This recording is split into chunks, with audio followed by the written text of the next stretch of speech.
Ke Blok M ya. Wih gila pemandangan nah cuy. Lupa dibersihin lensa-nya. Iya kayak puncak kayak bagus tuh. Gila. Ya udah Ki, maaf.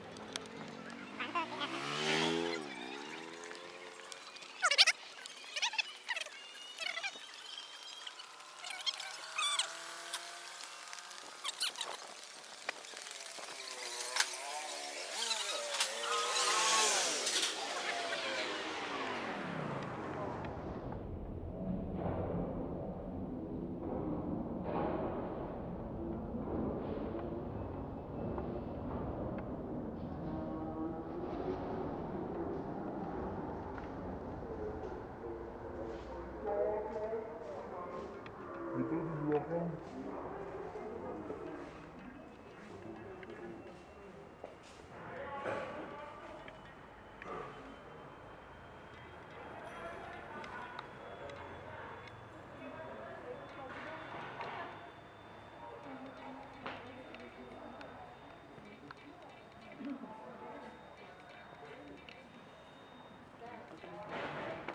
Nah, kita belum terkumpul.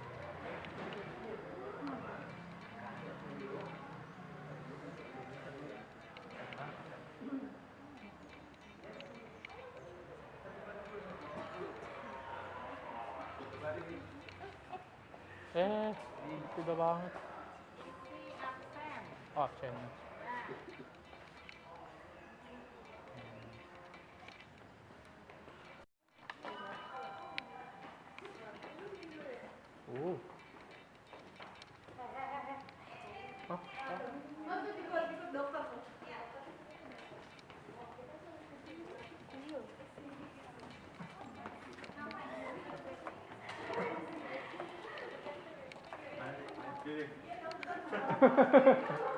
Kenapa?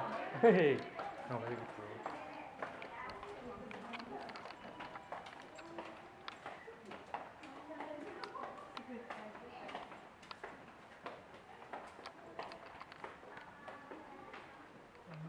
Ini apa ya?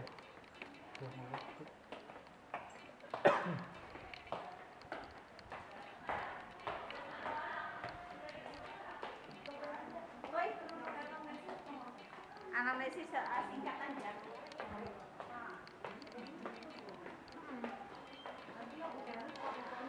Masa klinik ya? Itu tadi.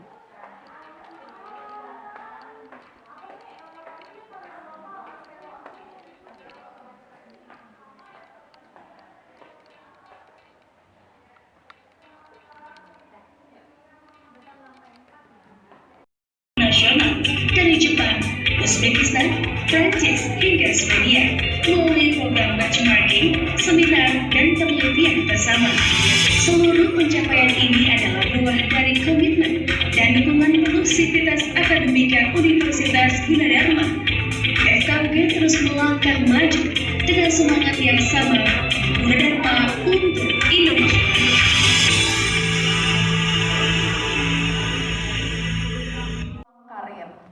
Komunikasi itu seperti yang tadi Bu Yuni bilang, peluang karirnya sangat luas. Kenapa? Karena setiap perusahaan itu butuh komunikasi, butuh skill komunikasi.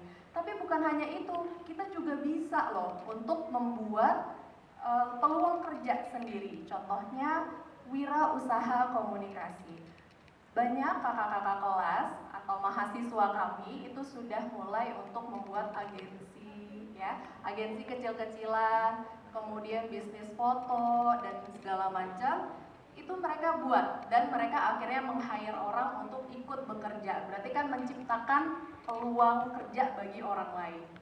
Kemudian ada digital media dan jurnalistik, ada juga alumni kami yang menjadi reporter di TV One dan masih banyak lagi ya. Kemudian ada manajemen acara, banyak juga mahasiswa masih aktif tapi sudah menjadi volunteer di acara-acara konser ataupun acara-acara besar. Jadi mengaplikasikan ilmu yang ada di kelas untuk kemudian jadi volunteer dan pasti membangun relasi. Kemudian ada digital dan konten kreatif. Ini tadi ya, konten-konten kreator. Baik, selanjutnya, nah kalau tadi kan itu fasilitas-fasilitas, kemudian kurikulum. Kalau kampus itu dilihatnya dari mana sih? Dilihatnya kan dari akreditasi ya. Ini adalah pengakuan atau bukti nyata kualitas pendidikan. Jadi teman-teman kalau misalnya memang mau melanjutkan menjadi dosen, kami ada sampai S3 komunikasi di sini. Kebetulan Bu Yuni juga adalah salah satu mahasiswa yang saat ini sedang belajar ya di doktoral komunikasi Universitas Gunadarma. Kita ada S1, kemudian ada S2, kemudian sampai pada program studi S3. Angka genap, angka tangan. Oke, biar kita bergerak. Kita coba, Karirip, boleh. 1, 3, 2, 5, 4, 3, 2, 1, 7, 9, 8. Oke, masih ada yang tepuk tangan. Baik, tepuk tangan untuk Bapak Ibu semua dan teman-teman yang luar biasa. Nah, teman-teman tadi, tepuk tangan, angkat tangan, itu bentuk dari salah satu bagian dari komunikasi. Namanya komunikasi non-verbal. Ini pinter-pinter luar biasa. Karena selama kita hidup, pasti tidak luput dari yang namanya komunikasi. Diam pun kita komunikasi. Teman-teman hadir di sini, baju warna kita semuanya bentuk komunikasi. Nah, next slide teman-teman, terus kita lihat di sini. Kenapa sih harus kuliah di jurusan ilmu komunikasi? Tadi kami sudah sampaikan bahwa kami juga S1 kami komunikasi, ya kan Kak? Ya Bu ya, kita orang-orang komunikasi, mahasiswa komunikasi dan sekarang dosen juga di ilmu komunikasi. Manfaat kuliah di jurusan ilmu komunikasi apa? Pertama kita lihat, lulusan ilmu komunikasi mudah mencari pekerjaan atau membuka bisnis baru. Tentu setelah adik-adik semuanya nanti kuliah selesai, opsinya kalau tidak melanjutkan kuliah lagi S2, lanjut S3, tentu ingin bekerja kan? Ya dong, pengen kerja di mana? Dimanapun yang penting sukses Bu, ya kan? Yang penting cuan, ya bermanfaat, banggain orang tua, bener nggak? Oke, komunikasi itu teman-teman dibutuhkan di semua lini. Perusahaan manapun pasti butuh yang namanya lulusan ilmu komunikasi. Butuh PR nggak? Butuh orang komunikasi. Butuh marketing? Ya. Butuh editor. Kemudian butuh apa lagi ya Kak? Banyak ya? Banyak. Kebutuhannya sangat banyak sekali, makanya ilmu komunikasi ini dibutuhkan di berbagai lini. Jadi jangan khawatir, dan tadi peluang kerjanya sangat tinggi seperti itu. Kemudian hanya ilmu komunikasi yang ada di setiap lini atau aspek kehidupan manusia. Tadi karena kita selama hidup ini tidak luput dari yang namanya komunikasi.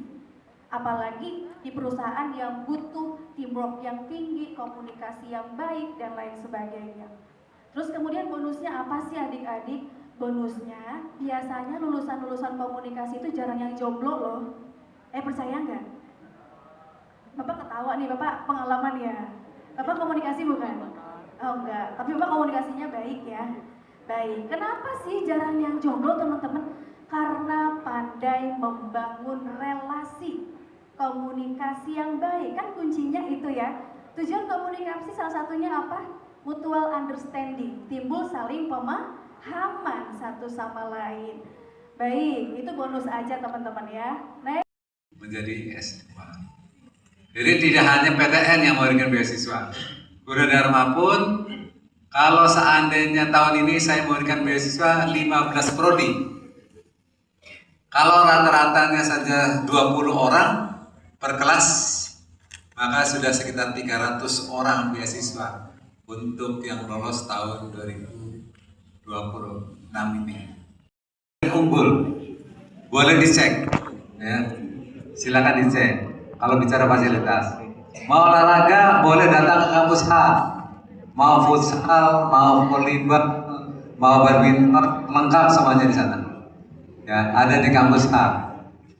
Karena kalau seandainya Gunadarma semuanya didirikan satu kampus ini, olahraganya, fakultasnya segala macam tidak akan muat. Sehingga waktu olahraga datanglah ke kampus A. Waktu perkuliahan datang di kampus E, waktu praktikum datang ke kampus D, dan seterusnya. Supaya tahu seluruh kampusnya. Ya. Nah, kalau untuk ngecek lapangan ya pekerjaan ataupun kerjasama dengan Rudi, Gunadarma itu tinggal dilihat saja. Kalau alumninya itu tidak terserap, maka mudah masyarakat mengecap bahwa ini alumninya tidak laku. Nah, kalau seandainya semuanya bekerja, ya, alhamdulillah. Setiap tahun, malah nanti tanggal 11 Mei ada wisuda. Berapa sekali wisuda Gunadarma? Ada yang tahu? Sehari? Sehari sekitar 2.000. Kalau 2.000 ini tidak terserap, maka dengan mudah masyarakat mengatakan jangan masuk Gunadarma.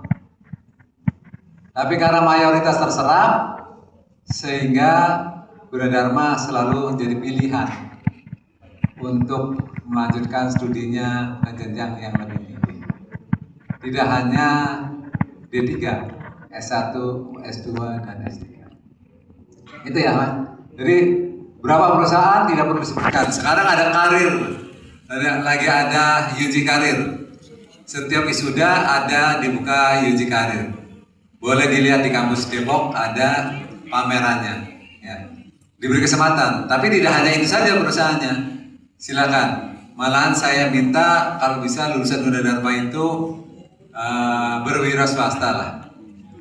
Karena kalau ingin kaya berwira swasta. Tapi kalau seandainya ingin tetap saja, jadikan karyawan.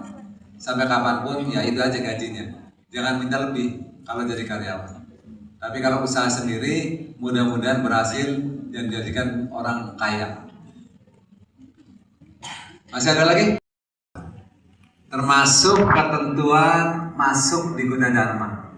Baik program reguler ataupun program beasiswa. Diingat-ingat saja. Program beasiswa itu apabila sudah punya rapot semester 5.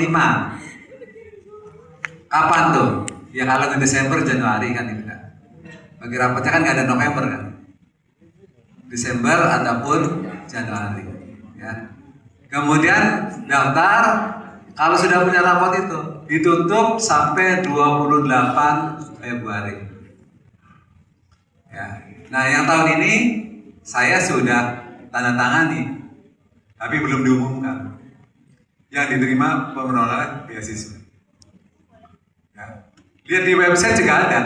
Silakan buka di website. Lihat di website.